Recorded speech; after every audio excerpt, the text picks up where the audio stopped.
Olá, seja bem-vindo a mais um momento de leitura bíblica. Hoje vamos fazer a leitura do capítulo 19 do livro de Atos. Isto ainda não é inscrito nesse canal, ainda dá tempo, te inscreve, ativa as notificações para receber as novidades que são postadas aqui. Encaminha esse vídeo também para um amigo teu para que ele possa ser abençoado pela palavra de Deus. E não deixa de dar o teu like ou deixar um comentário no vídeo para que isso possa aumentar a divulgação desse conteúdo. Tá bem? Vamos então, vou compartilhar o texto aqui na tela para que a gente possa acompanhar juntos. Diz assim o texto, a partir do versículo 1. Enquanto Apolo estava em Corinto, Paulo, atravessando as regiões altas, chegou a Éfeso. No capítulo 18, ouvimos falar sobre Apolo, que chegou a Corinto, pregando o evangelho, e ele foi acolhido por Priscila e Áquila, que o levaram para sua casa, e conta o texto ali que eles ensinaram ainda, coisas para ele sobre Jesus. Diz aqui então que enquanto Apolo estava em Corinto, Paulo foi até Éfeso. Ainda no versículo 1. Ali encontrou alguns discípulos e lhes perguntou: vocês receberam o Espírito Santo quando creram? Paulo, havendo chegado em Éfeso, então encontrou discípulos ali, mas como se nenhum apóstolo tinha chegado até lá então. É fato de que todos os cristãos, que saíram dispersos desde o derramamento do Espírito Santo ali em Pentecostes, muitos se converteram e as pessoas também, muitos discípulos foram dispersos com a perseguição da igreja, e é provável que tenham chegado até esses lugares, e aqui já havia gente que havia ouvido falar do Evangelho. Mas, olha o que Paulo pergunta: vocês receberam o Espírito Santo quando creram? E eles dizem: não, nem sequer ouvimos que existe o Espírito Santo. Então, que batismo vocês receberam? Perguntou Paulo. O batismo de João, responderam eles. Talvez tenham ouvido então só falar sobre o batismo de arrependimento, o que João pregava anunciando que Jesus viria. Diz então aqui, disse Paulo, o batismo de João foi um batismo de arrependimento. Ele dizia ao povo que cresce naquele que viria depois dele, isto é, em Jesus. Ouvindo isso, eles foram batizados no nome do Senhor Jesus. Então, Paulo anunciou Jesus para eles e eles foram, então, recebendo Jesus, foram batizados em nome de Jesus. Quando Paulo lhes impôs as mãos, veio sobre eles o Espírito Santo e começaram a falar em línguas e a profetizar. Eram ao todo uns 12 homens.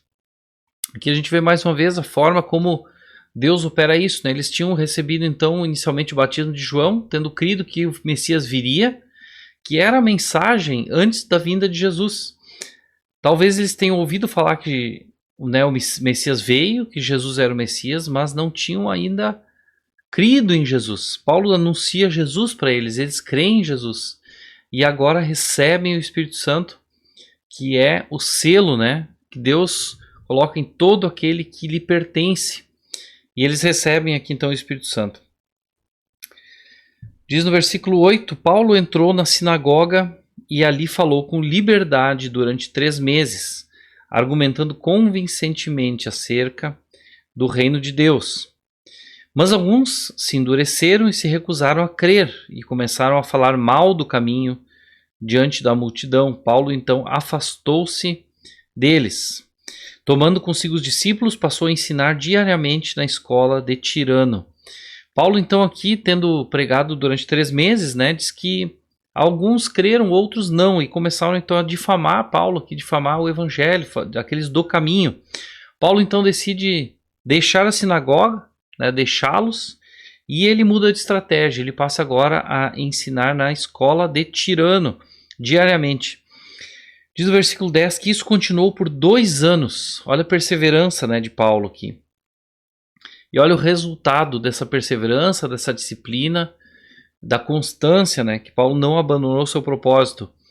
De forma que todos os judeus e os gregos que viviam na província da Ásia ouviram a palavra do Senhor. Todos ouviram, porque um homem decidiu não abandonar sua missão e continuou fazendo isso por 2 anos a fio, diariamente. Diz no versículo 11, uma coisa que nós já entendemos, já vimos outras vezes. Deus fazia milagres extraordinários por meio de Paulo. E por que Deus fazia isso? Para confirmar a mensagem que ele pregava e para confirmar a autoridade de Paulo como apóstolo, chamado para essa missão. Diz no versículo 12: de modo que até lenços e aventais que Paulo usava eram levados e colocados sobre os enfermos. Estes eram curados e suas doenças e espíritos malignos saíam deles. A gente vê aqui que Deus usa uma forma diferente, uma forma inusitada de comprovar que Paulo era sim alguém chamado por ele, que tinha autoridade concedida por Deus, e de uma forma que nós não vemos hoje, né? Diz aqui que até inclusive utensílios usados por Paulo eram colocados, né, nos enfermos e eram capazes então de curar, né? Isso não é uma doutrina, isso é algo histórico que aconteceu naquele tempo como forma de que Deus comprovou, né, deu crédito, demonstrou que Paulo era alguém escolhido com um propósito específico. Tanto que nós vemos Paulo ser o maior autor de cartas, autor de textos que temos hoje na Bíblia como textos inspirados do Novo Testamento. Então alguém que realmente teve um ministério diferenciado, um ministério muito especial. Versículo 13. Alguns judeus que andavam expulsando espíritos malignos tentaram invocar o nome do Senhor Jesus sobre os endemoniados, dizendo: em nome de Jesus, a quem Paulo prega, eu ordeno que saiam. Os que estavam fazendo isso eram os 7 filhos de Seva, um dos chefes dos sacerdotes dos judeus. Então essas pessoas, eles tentaram aqui, né, andavam expulsando demônios e invocavam, olha só, não alguém que eles conheciam, mas eles invocavam o nome de Jesus e diziam: em nome de Jesus a quem Paulo prega. Eles não invocavam alguém com quem eles tinham um relacionamento, nem alguém com quem eles conheciam, mas alguém que Paulo pregava. Então eles tentaram fazer isso sem autoridade, sem ter um relacionamento com Jesus, sem ter o Espírito Santo. Olha o resultado. Os que estavam fazendo isso, versículo 13. Um dia, o espírito maligno lhes respondeu: Jesus eu conheço, Paulo eu sei quem é, mas vocês, quem são? Então o endemoniado saltou sobre eles e os dominou, espancando-os com tamanha violência que eles fugiram da casa nus e feridos. Nós vemos aqui que o inimigo conhece aqueles que pertencem a Deus e disse: olha, Jesus eu conheço, Paulo eu sei quem é, mas vocês quem são? Importante pensarmos, né, se nós somos conhecidos pelo nosso inimigo, por sermos pessoas que servem a Deus, são fiéis e são assunto, né, no império das trevas, pessoas que lutam, né, essa batalha espiritual, que estão numa posição firmada e andam com Jesus. Diz então que eles foram subjugados aqui, dominados pelo endemoniado e saíram ali tendo sido espancados. Versículo 17. Quando isso se tornou conhecido de todos os judeus e gregos que viviam em Éfeso, todos eles foram tomados de temor, e o nome do Senhor Jesus era engrandecido. Mesmo um episódio que foi tanto quanto trágico, ele foi pedagógico para que as pessoas entendessem a seriedade de servir a Deus, a seriedade de andar com Jesus. Foram tomados então de temor. E o nome de Jesus foi engrandecido. Esse foi o resultado desse episódio. Muitos dos que creram vinham e confessavam e declaravam abertamente suas más obras. Então aqui a transparência, né? A confissão de pecados, a necessidade de abandonar o pecado tornava aquele arrependimento algo tão genuíno que não podia ficar calado, né? A pessoa tinha que confessar e falar, né, de forma pública, aberta, daquilo que tinha vivido, queria abandonar. Versículo 19. Grande número dos que tinham praticado ocultismo reuniram seus livros e os queimaram publicamente. Calculado o valor total, este chegou a 50.000 dracmas, sendo que uma dracma aqui equivale a uma moeda de prata, né, equivalente à diária de um trabalhador braçal. E isso é um valor, portanto, bem elevado, né? 50.000 diárias de um trabalhador braçal, talvez algo aí equivalente a 3, 4 milhões de reais, talvez hoje. Algum valor bastante expressivo. Dessa maneira, a palavra do Senhor muito se difundia e se fortalecia. Pessoas se convertendo, abandonando seu caminho, seu mau caminho, se voltando para Deus, abandonando as práticas da vida anterior e buscando uma nova vida com Jesus. Depois dessas coisas, Paulo decidiu no Espírito ir a Jerusalém, passando pela Macedônia e pela Acaia. Ele dizia: depois de haver estado ali, é necessário também que eu vá visitar Roma. Então enviou a Macedônia 2 dos seus auxiliares, Timóteo e Erasto, e permaneceu mais um pouco na província da Ásia. Paulo então tinha um propósito aqui, né? Pelo Espírito, diz aqui que ele decidiu no Espírito ir a Jerusalém. E também pretendia depois disso ir para Roma.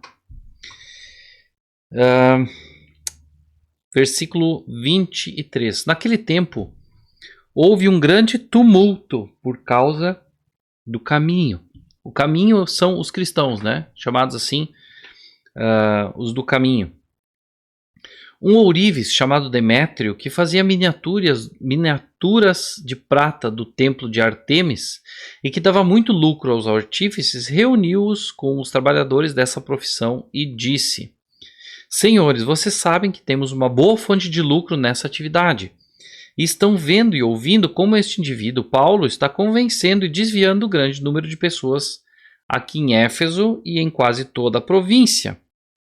Diz ele que deuses feitos por mãos humanas não são deuses.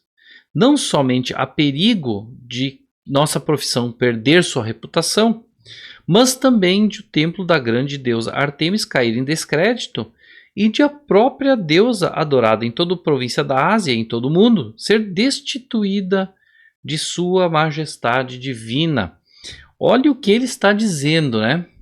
Ele confessa com poucas palavras aqui que já só tinha ideia de sua crença ser falsa. Ele começa dizendo que o grande interesse deles em manter todo o culto, toda a prática, toda a veneração a essa deusa Ártemis era lucro, era o seu próprio lucro, porque eles ganhavam a vida fazendo miniaturas, né, de prata do templo e outras coisas. Diz também que, e isso é muito interessante, que ele diz assim, não somente há o perigo de nossa profissão perder sua reputação por causa da pregação de Paulo, mas também de o templo da grande deusa Ártemis cair em descrédito e que a própria deusa, né, e de a própria deusa adorada em toda a província da Ásia ser destituída de sua majestade divina. Qual é o Deus verdadeiro que pode ser destituído de sua majestade por simples pessoas, né, por homens? Veja a incoerência da fala desse homem. Ao ouvirem isso, eles ficaram furiosos e começaram a gritar: grande é a Ártemis dos Efésios. Em pouco tempo, a cidade estava em tumulto. O povo foi às pressas para o teatro, arrastando os companheiros de viagem de Paulo, os macedônios Gaio e Aristarco. Então pegaram aqui, né, os companheiros de Gaio já não encontraram Paulo, mas levaram Gaio e Aristarco. Paulo queria apresentar-se à multidão, mas os discípulos não o permitiram. Alguns amigos de Paulo, dentre as autoridades da província, chegaram a mandar-lhe um recado pedindo que não se arriscasse a ir ao teatro. Então Paulo estava determinado a ir aqui confrontá-los, mas foi proibido, né, desencorajado a fazer isso. A assembleia estava em confusão. Olha só isso agora. Uns gritavam uma coisa, outros gritavam outra. A maior parte do povo nem sabia por que estava ali. Alguns da multidão julgaram que Alexandre era a causa do tumulto, quando os judeus o empurraram para a frente. Veja que as pessoas, né, uns gritavam uma coisa, outros outra, uns nem sabiam por que estavam ali. Ou seja, muitos estavam sendo movidos pelo simples fato de estar acontecendo alguma coisa. Eles não sabiam por que estavam, continuavam fazendo o que os outros estavam fazendo, faziam por imitação. Quantas vezes, né, a gente acha que, nossa, que multidão, mas nós vemos que boa parte dela não estava ali por convicção, boa parte dela não estava ali por sabendo o que estava fazendo, boa parte estava ali participando daquilo pelo simples fato de participar de algo, de acompanhar uma multidão que parece saber o que está fazendo, e talvez por reproduzir aquilo que sempre fez, não sabendo fazer diferente. Diz aqui que alguns da multidão, né, julgaram que Alexandre era a causa do tumulto, eles nem sabiam, era uma ideia que surgiu, estavam especulando. Quando os judeus o empurraram para a frente, ele fez sinal pedindo silêncio com a intenção de fazer sua defesa diante do povo. Mas quando ficaram sabendo que ele era judeu, todos gritaram a uma só voz durante 2 horas: Grande é a Artemis dos Efésios. Pensa, todos gritaram, mesmo aqueles que não sabiam nem porque estavam ali. O escrivão da cidade acalmou a multidão e disse: Efésios, quem não sabe que a cidade de Éfeso é a guardiã do templo da grande Artemis e da imagem que caiu do céu? Olha a crença deles, né? Uma imagem que caiu do céu. Portanto, visto que estes fatos são inegáveis,